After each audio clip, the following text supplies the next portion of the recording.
Sup, influencers? Let's get booze. Listen to Abe Thompson for an hour. I'd rather fuck a blood relative. It's Abe Thompson.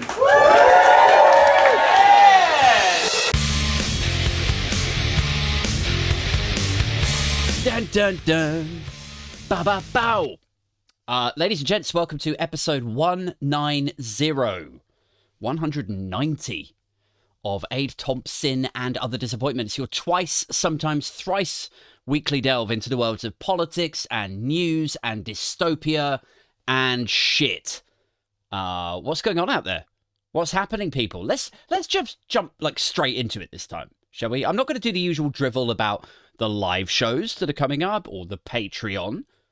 You guys, you know about all that stuff already. So let's just get into it this time. Excuse me. There's a couple of stories I think we should broach today. A couple of matters that need discussing. The first one's kind of serious, about climate change, about flooding of London potentially when the ice caps melt. And then the second one is actually kind of funny. The second one is the comic relief. It's, you know, the relief to the seriousness of the first one. So by all tradition, we should do the serious bit first, shouldn't we? You know, if you do a light entertainment show or you do a news bulletin or whatever, you get all the serious shit out of the way and then you round off with the comedy, the uplifting stuff. You leave your viewers and listeners in a good mood.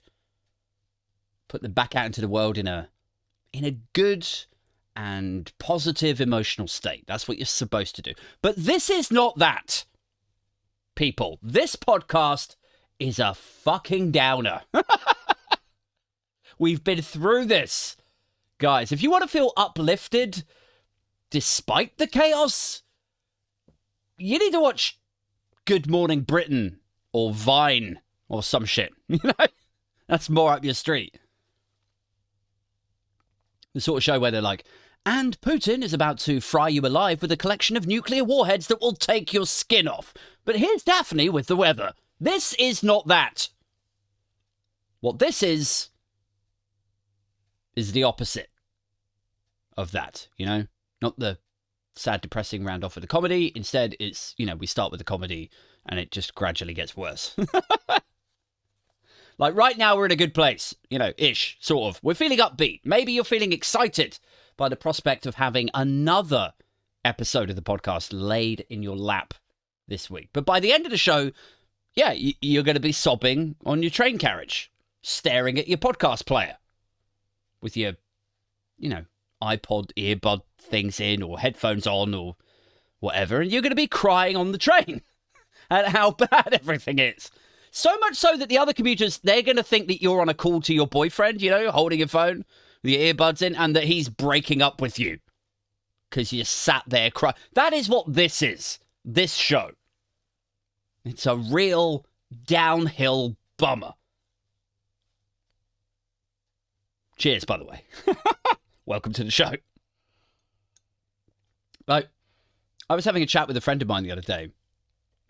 And he was like, well, I mean, what even is your podcast? Like, is it a sort of another comedy podcast thing? Is it just like you talking to your mates? And, you know, I was like, nah, it's like, you know, the saying comedy equals tragedy plus time? You ever heard that saying?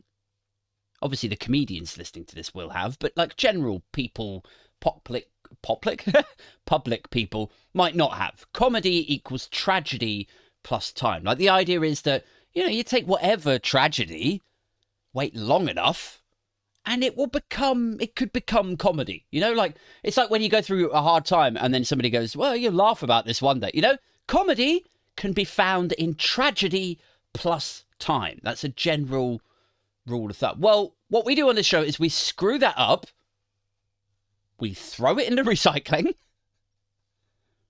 I tell you what this is. This is comedy plus time ends up tragic. That's where this show is, you know? We start off funny, add a little bit of time, about 45 minutes usually, and it's just this emotional hollowing out with no relief, No sort of like, at the end when the credits are rolling and you feel a relief, like maybe you learned a lesson from this thing, whatever it is that you're watching. You feel good about that, maybe. You're satisfied. There's a resolution at the end. It's not that. Can't stress that enough.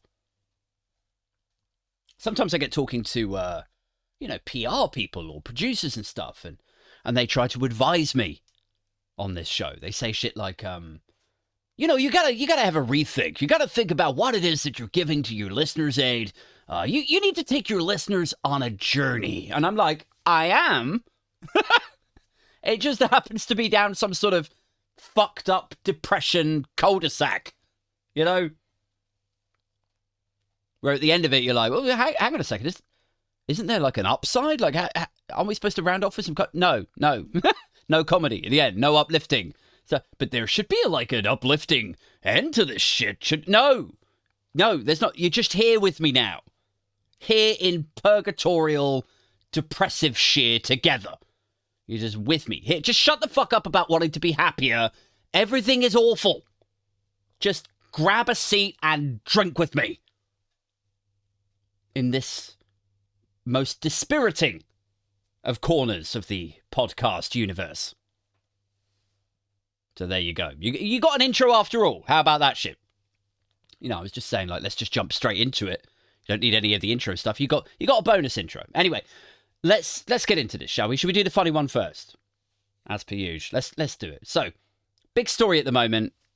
Nigel Farage has apparently, I don't know if that's any sort of, measure of veracity, of truth, but Nigel Farage says he's had his bank accounts frozen.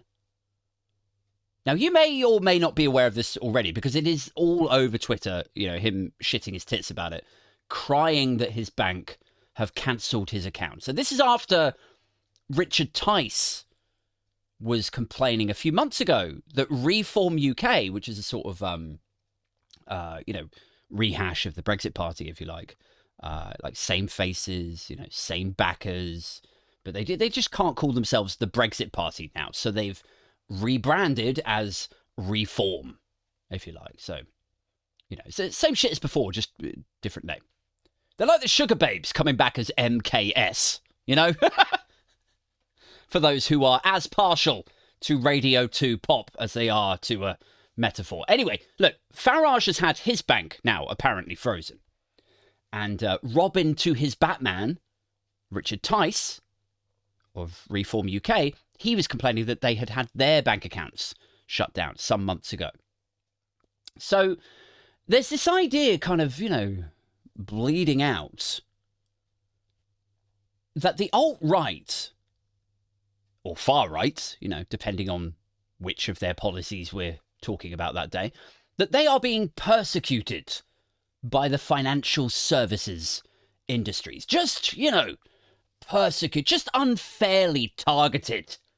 They're like refugees in a dinghy, guys. Poor old monorail Tice. Poor Nigel Farage. Helplessly targeted. Like a sort of, like a minority, almost, aren't they? Who through no fault of their own are just being maliciously targeted for the benefit of a political agenda of a privileged group of people. God, what must that be like for them? Life is so unfair, etc., etc. Anyway, this latest Faragian flare-up has happened, according to Nige. Let's read his tweet, shall we? Word for word. Let's try to make sense of this. Here we go. This is his tweet from yesterday afternoon when all of this exploded onto Twitter. So he says, "The establishment are trying to force me out of the UK by closing my bank accounts. I've been given no explanation or recourse as to why this is happening to me. This is serious political persecution at the very highest level of our system. And if they can do it to me, they can do it to you too." So that's what he said. So the crux of this is they shut my bank accounts They haven't said why. I'm being politically persecuted, and they will come for you next. That's what he said. So, dear listeners, binfluencers, people of the booge, let's pull this shit apart, shall we? So it starts off, it says, the establishment are trying to force me out of the UK by closing my bank account. Well, where is the proof that this is the establishment who are closing your fucking bank accounts? Because for that to be true, for it to be the establishment, the blob, you know, whatever you want to call it this week, the wokerati, for that to be true, that the establishment are closing your bank accounts to try and force you out, you would have to believe that HSBC or RBS or Santander, you know, that they, as private international businesses whose entire MO is keeping their customers' money secure, you'd have to believe that they've just gone, fuck it, let's shut him down. You know, I'm sure he won't go on Twitter and cause us any problems, you know, reputational damage, right? You'd have to believe that they hate him more than they like having a functioning business.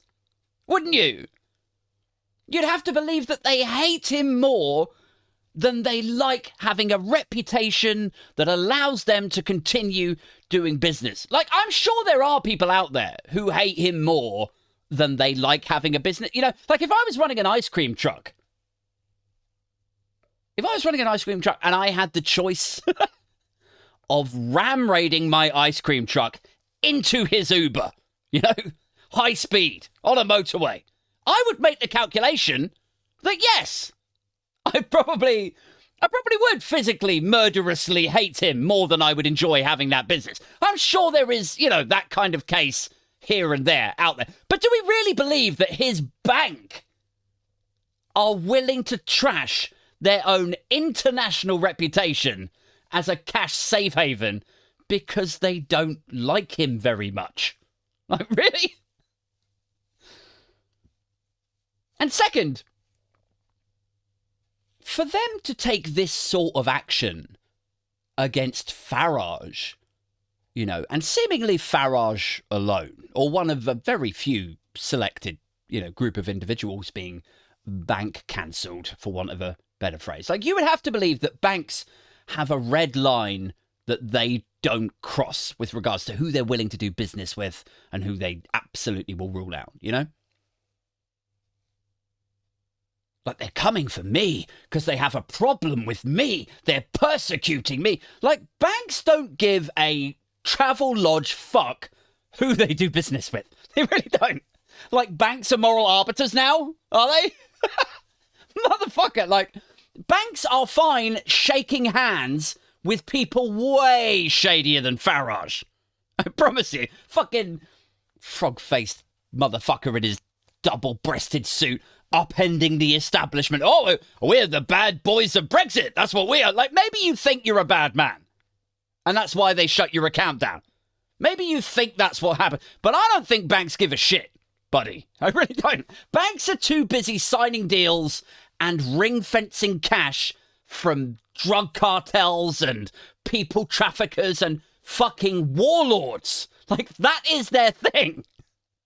So for us to believe that the bank have closed your account due to, you know, political pressure from the establishment, you'd have to believe that their green zone includes all of that, but they draw the line at a Britain's full billboard. You know, like that is honestly what we're saying. It's like, Mr. Smythe. Yeah, excuse me, sorry to bother you. We've got the bullion from the Ramirez cartel. That's arriving at 9. Okay, yeah, that sounds fine. Oh, and Putin would like to move his bearer bonds to Zurich on the 15th. Well, okay, yeah, that sounds good. Oh, and, Epstein is on line 2. He would like a $90 million loan to build some sort of Nontsberger theme park. Right, yeah, no, that sounds good. Green light it, and then do me a favour, throw the negotiators off the 20th floor to cover up the tracks. Oh, sure. And finally, a Mr. Farage would like to open a current account with us. With the Britain is full guy. Oh heavens no. Frankly, I find him off palate. This is fucking banks. Banks who get fined hundreds of millions of dollars by regulators who work with traffickers. Banks who get caught up in suspicious deaths from 30-story windows. Like, if banks don't like the cut of your jib, maybe if you've lost the moral high ground to banks, it's time to recalibrate, lads. I don't know. Like, I was reading about this a while back, and honestly, man, like, some of the bankster stuff out there is balls to the wall wild. It really is. Like, Google fucking Deutsche Bank deaths. Honestly, like, we'll maybe do it from, like, a public library computer. Don't do it from your house. Don't do it anywhere trackable. But the Deutsche Bank thing is crazy. It's like, you know, there's this whistleblower, right? A guy called Val Brokesmith, I think his name was. Maybe I'm getting that wrong. Let's say it is, though. Val Brokesmith, right? And his dad was a banker who, quote unquote, killed himself, right? But then when they found the body, like, all of his personal financial papers and, like, business work, it was all pulled out of his filing cabinets and his boxes and strewn everywhere. Like, it was like somebody was looking for something, right?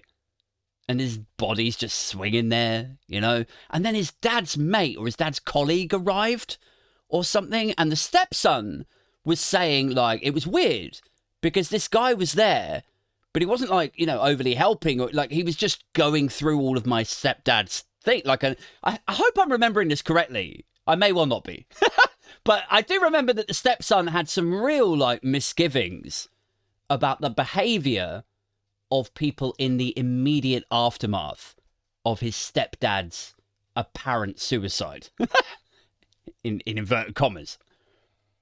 And then, oh yeah, fuck, like, and so then the kid, right, the stepson, actually took his stepdad's passwords, right, and then used them to reveal Deutsche Bank's role in this money laundering shit with Russia and the Trump organization. Like, this was in, like, the New York Times. It's fucking legit.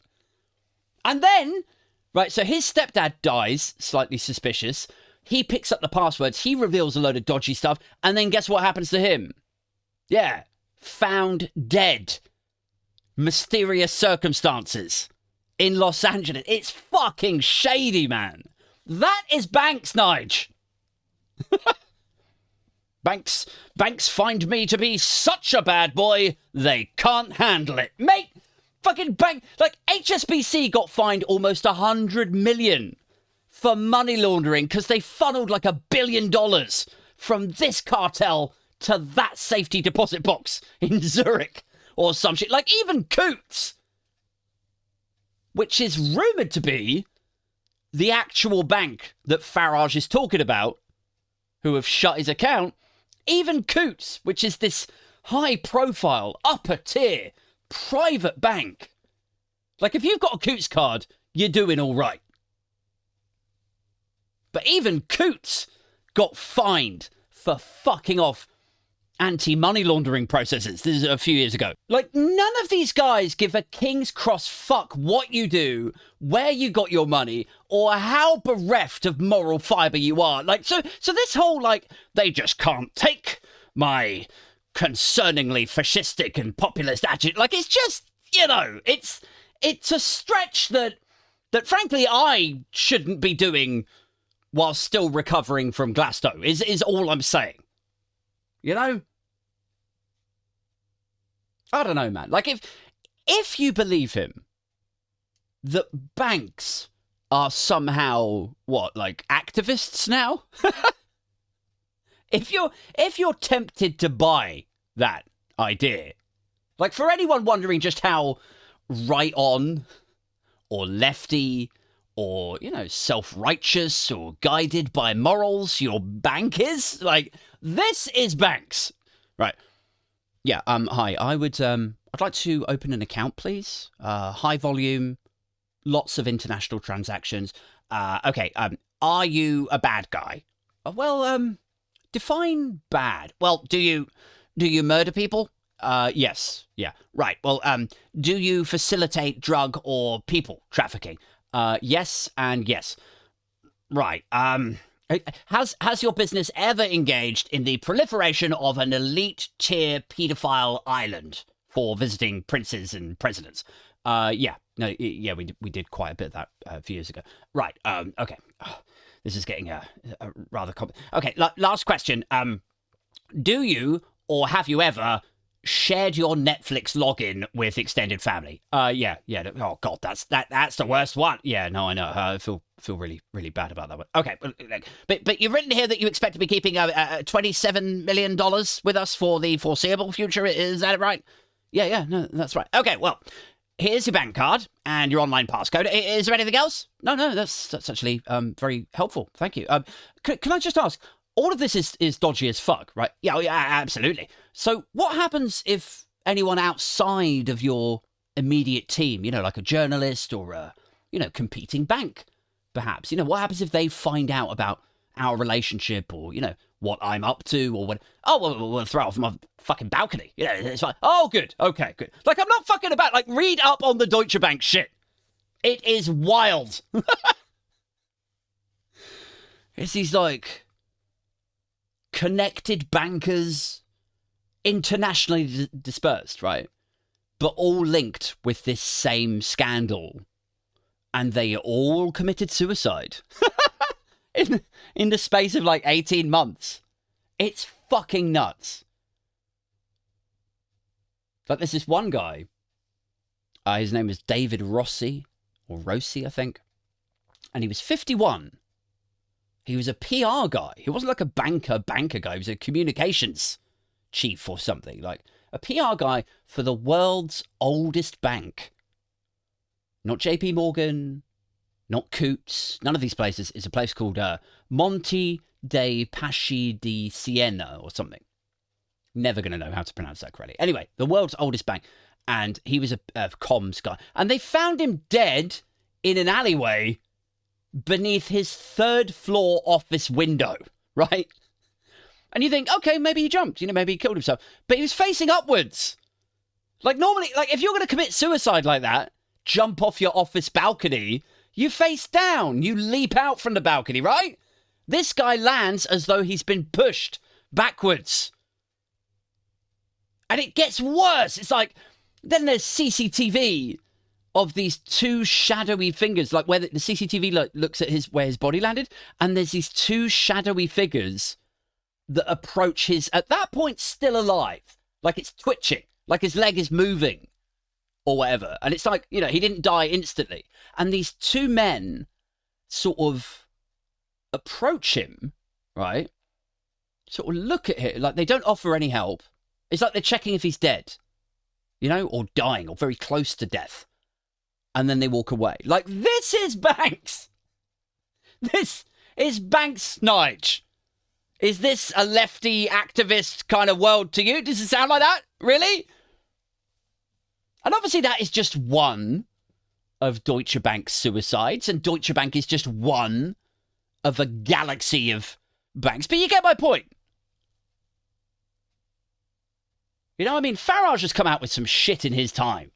Hasn't he? Like, the guy's like a fucking conveyor belt of hate and grift and demonstrable bullshit, right? Just funneling it out again and again.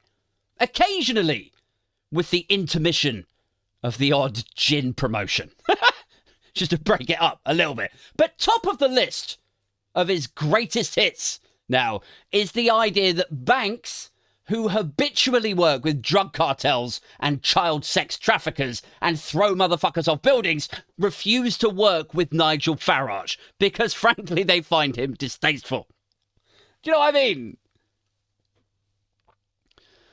I don't know, man. I thought Marina Perkis, the lovely Marina Perkis, I thought she came out with a great observation this morning. She was like, gosh, I do hope none of the bigwigs at NatWest are massive Tories, or my bank account could be next, like there is a near zero risk that someone like Marina Perkins is going to get her accounts frozen. And do you know why? Because I'm guessing Marina Perkins doesn't spend her life running around Chelsea trying to solicit donations from the sort of people who want to donate to political parties like Nigel Farage's or Richard Tice's, who would gladly nosedive the economy if it meant they got a 0.5% tax rate adjustment or whatever. Do you know what I mean? Like, Marina's risk here feels minimal. And there's an important point there, right? Like, the reason Farage gets himself in this kind of bother isn't because banks are morally centered or the establishment are out to get him, you know? The reason banks might have a problem with cash moving in and out of Farage's account is, you know, I mean, I got to be careful saying this because I don't fucking know what he's up to financially, but I can imagine, I can playfully speculate that the kind of person that a Nigel Farage solicits donations from, right? Like, I'm not saying his donors are 100% dodgy. I have fucking no idea. But put yourself in the position of someone who would donate to Nigel Farage or to a Reform UK. What does that person look like to you? What do you think their background is? Who is that person likely to be? What is it they're looking to achieve by applying this financial support to apply, in turn, you know, political pressure? What is it that they would want?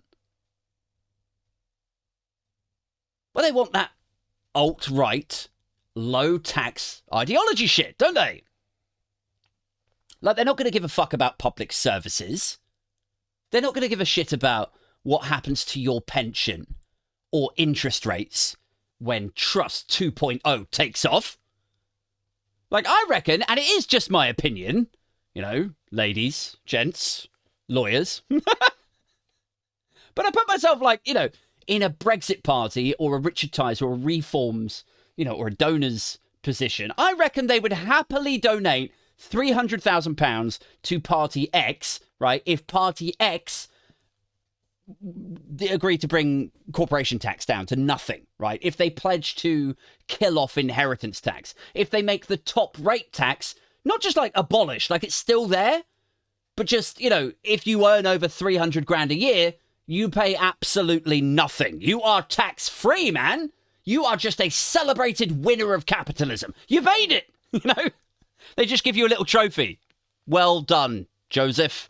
You fucking nailed this capitalism shit. You gone over the 300 barrier yet? No? Oh, next year. Next year. Yeah, cool. You know? I reckon the kind of person who donates to that party or these people would very much be a sort of, you know, and to hell with the consequences sort of person, right? Like they would announce a truss on steroids budget, slash taxes, no workings, no planning. The markets would go insane again. It'd be like the mini budget, except not mini, right? Pensions would envelope. But these motherfuckers don't have pensions. Mortgages would explode. But none of them have mortgages. They own everything outright. Bonds would just be gone. But what do you need bonds for? To borrow money to run the country, right? Well, none of these cunts are using the NHS or comprehensive schools and shit. Like these are people with their capital offshore and protected. So the kind of person who's going to donate to a political party like that, who may or may not have had, you know, previous experience in destroying democracies, I don't know, and who might be connected to other morally bankrupt sacks of shit in expensive suits who don't give a fuck about what happens to old ladies dying on trolleys or schools shuttering or domestic violence shelters closing. I'm just saying, like, if you solicit donations from Machiavellian, nefarious individuals who don't give dick one what happens to anyone but themselves, maybe you shouldn't be surprised when one or two of them turn out to be a bit shady and your bank go, hang on, bit of weird activity on this account here. Shut it down, cancel it, send it off to the FCA, send it off to the NCA. Do you know what I mean? How can you be surprised at that? Like, once again, like, I'm not saying I know anything about the financial dealings of Nigel Farage or the Brexit Party or Tice or anyone. I'm sure they're lovely people who've only ever taken money from patriots who love and want what's best for our country. I'm sure that's 100% accurate. But I'm just saying, you know, if your vision for the future of the UK is a poorly thought through Trussian nightmare where everything implodes, to hell with public services, and your donors share that sociopathic dream and fuck everyone else, maybe don't be surprised when the people you get into bed with have also gotten into bed with some other sociopaths, you know, or something. Am I making sense? It's like, you know, imagine me rolling over post-coital. Imagine that. Like I've just had sex with a beautiful, though, you know, rather trashy, 28-year-old harlot that I've picked up in a bar. Imagine that, right? Me with my goofy teeth, my massive sticky out ears, my haggard leprechaun face, my slightly paunchy belly. I've just been fortunate enough to have sex in Hattie. Right? I don't know why that's her name, but let's go with it. Me and Hattie, and she's a size 6 blonde from Brighton. And she is objectively beautiful, but perhaps, you know, a little bit rough around the edges, whatever. Then, as I'm laying there, you know, with my big ears, my goofy teeth, my slightly overweight, you know, gut going on. Anyway, my penis starts then flaring up, right? Imagine, I'm like, whoa, what the fuck, Hattie? You've given me chlamydia or gonorrhea or something, for fuck's sake. Like, what the fuck is all this? Like, look at me. Why is my dick dribbling, Hattie? What the fuck is with these spots coming up? And then she's like, oh, yeah. Well, I'm a filthy fucking harlot, remember? And I'm like, no, how was I supposed to know that you were a filthy fucking harlot? And then she turns around, she's like, well, I fucked you. You know, like, that is Farage. You've got to be careful who you get into bed with, Nige. If you're going to go soliciting donations from the sort of people who would donate to a Faragian nightmare, don't be surprised when those people turn out to be precisely the sort of person they were always definitely going to be, and the problems that you were always going to get from them. But yeah, just for the benefit of the lawyers, no, I don't know who the fuck their donors are, or how dodgy they are, or are not. I'm just saying, you know, if your personality type Y, maybe don't be surprised when the sort of shit happens to you, you know, not the Green Party, right? I mean, are the Green Party getting their accounts shut down? Fucking nope. Anyway, so how are the right-wingers and the left, you know, and the far left types, you know, defending this and reacting to this? Because I know it sounds ridiculous. You wouldn't think that left-leaning types would necessarily defend a Nigel Farage getting himself into a financial pickle, would you? But some are defending him. Some of them are saying it sets a dangerous precedent, aren't they? Like if this is political persecution, guys, then well, this sets a dangerous precedent.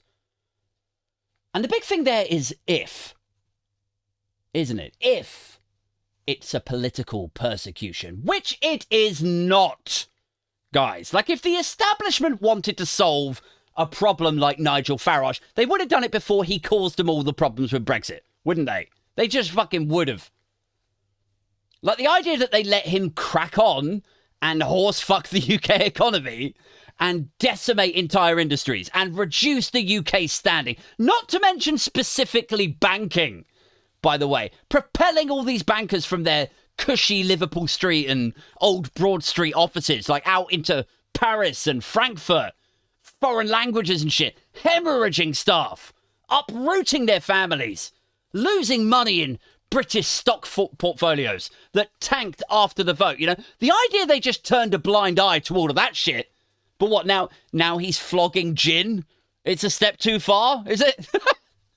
They're trying to shut me down because they can't take my gin. Bitch, nobody can take your gin. Nobody. You could start cars with that shit.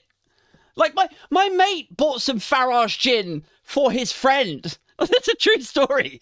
My mate bought his friend some Farage gin, like, for a laugh. Because this guy, like, hates the cunt so much, but, like, weirdly, he loves gin. You know? So, anyway, like, my mate bought him some, I think it was Farage Red, or whatever it's called, like, as a funny gift. Because the idea was, like, it would leave him all deliciously conflicted. You know, like he loves gin, so he's gonna get drunk, but he hates Farage. So he'd just be sat there, like, self-loathing, you know, like, hate drinking it. Like, oh, I can't believe I'm drinking this shit. Gotta look at this cunt every time I pour it, you know? And even this guy, who adores a gin, said it was fucking dog shit. He was like, I'd rather lose my tongue in a lawnmower accident than taste that shit again. Oh...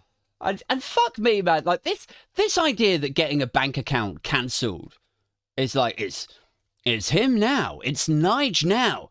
But it could be you next. Like, it starts with Nige. At first, they came for Nige.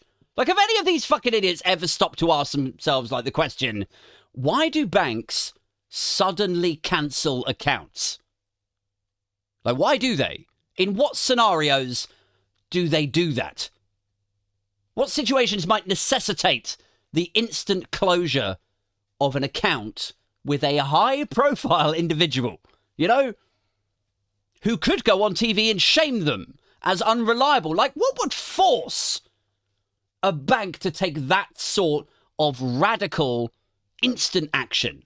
Like, do you think banks have just, you know, pivoted? Is that what you think happened? Like, from, like, one minute they were heartless, murderous capitalists who'd, you know, probably quite like the low-tax nirvana that people like Farage and Tice are selling, you know, but just ad hoc, randomly, they pivoted from that to dip their toes in lefty activism. Like, do we really think that's what happened? Or do we think, maybe, is it possible that the contributing factors that might force a bank to close your account with no notice and give no reason might be, and this is ChatGPT here. Here's the reasons that ChatGPT says that a bank in the UK might take this sort of action, right? Here you go. I said, like, why might a UK bank suddenly, with no notice, close your account? And this is what it came out with. It said, suspicion of fraudulent activity.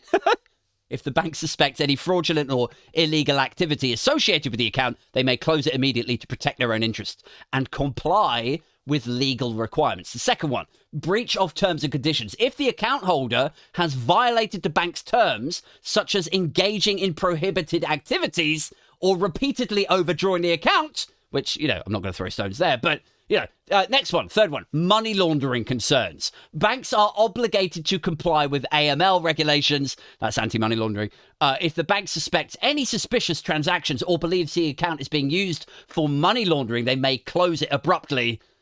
Inactivity or low balance. Again, you know, people in glass houses. Changes in risk assessment. Banks may periodically reassess the risk associated with their customers if the bank determines that the risk associated with a particular account is no longer acceptable, blah, blah, blah. Anyway, it's Nige now, guys. But it could be you next. It could be you that this happens to next. The bank might close your account if they have a suspicion that you're getting up to fraudulent activity, or if you're engaging in prohibited activities, or if there are money laundering concerns. It could be you next. If you fail the risk assessment, if your risk profile dramatically changes, it could be you next, guys. Well, not really. Not unless I'm engaging in money laundering or suspicious activity, or, you know, or if I'm connected to illegal activity, or, you know, then probably not. Probably won't be me next. But people are like, they could shut your bank account, Aid. I'm like, good. They're fucking my life up and taking my home. Like, to be honest with you, if they just shut my mortgage and overdraft and credit card, it'd probably be a net positive. Right? Oh, man. Right, here's what I want to have happened. Here's how I hope this story develops now, right? Here's how I hope this develops. So, I hope a PR guy, like a comms guy from Coots, if indeed it is Coots he's banking with, I hope that this Coots guy has to go on Sky News and explain why they closed Farage's bank, right? In fact, do you know what? Put him on GB News, right? Even better. Make it GB, right? And then I hope some hot-headed, red-cheeked prick in a red, white, and blue tie, right? And he's like dampening his boxers at the ecstasy he's in, being able to humiliate this Coots guy in front of the nation for causing his hero, Nigel Farage, some hardship. This guy's like presenter guy sat in a chair behind a desk, satellite link to Coots HQ, and he'll be like, Mr. Fairfax, Mr. Fairfax Smythe, you're the representative for Coots. Perhaps you could explain to the good people of Britain why you lefty bankers took it upon yourself to unfairly and without reason persecute Mr. Farage by shutting his bank account. Why did you do it? And then I hope the Coots guy, leans in, just, sighs, clears his throat. He's like, God, all right. And then I hope he goes, I mean, it's quite simple, really. We did try to explain it 3 or 4 times to Mr. Farage, but, fine. If he wants it out in the open, it's okay with us. It's very simple. Coots do not want to provide transactions with weird internet websites that supply dog-fucking videos. That is it! That's all this is. Mr. Farage could go to a different bank, get a different current account with it like anybody else. Barclays, RBS, Lloyds, fucking Monzo, whoever, and use his new MasterCard to order that shit through them. That is fine. But this is Coots, motherfucker, and we have no interest from a PR or business or public perception perspective in being the middleman in a dog porn transaction. There's like the GB News guy would be like, right, well, I mean, that's cleared that up there. And then, the producer's in his earpiece. He's like, no, you idiot. Clap back. Telling banks have got no business policing the proclivities of private individuals. Ask the viewers what the world's coming to when woke snowflakes get offended at a wee bit of dog fucking. But the presenters maybe had enough at that point, just taking off that Union Jack tie and the Pell Mind's like, oh no, fuck this. But the producer's still going. It's like, no, sit down, Jack. Sit down. Tell them not fucking dogs is work. Just come back. Sit down. You won't get your invoice paid. But he's just fucking done. He's like, oh, you can keep the £23. It's not worth this. Honestly, man, I spent the whole fucking thing roasting Farage now.